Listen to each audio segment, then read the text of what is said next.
राज्यात महायुतीचे सरकार येऊन 2 वर्ष उलटले तरी अजून महामंडळे आणि समित्यावरील नियुक्तीची प्रतीक्षा सत्ताधारी पक्षाचे नेते व कार्यकर्ते यांना करावी लागत आहे। शिवसेना शिंदे गट आणि राष्ट्रवादी अजित पवार गटाकडून महामंडळावरील नियुक्त्यासाठी आपापल्या याद्या देण्यात आलेल्या असून भाजपकडून मात्र अद्याप आपली यादी दिली नसल्यामुळे या नियुक्त्या रखडलेल्या आहेत।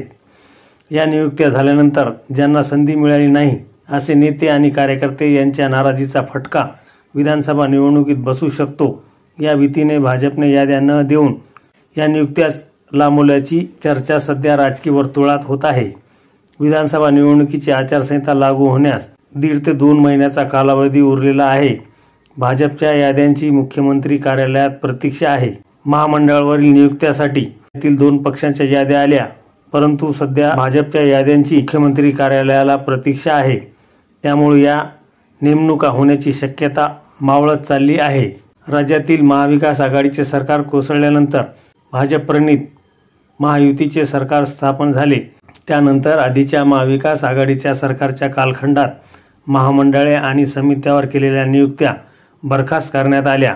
तसेच सिद्धिविनायक मंदिर ट्रस्ट सारख्या काही ट्रस्ट आणि महामंडळावरील नेमणुका सरकार बदलले की तरी बरखास्त करता येत नाहीत।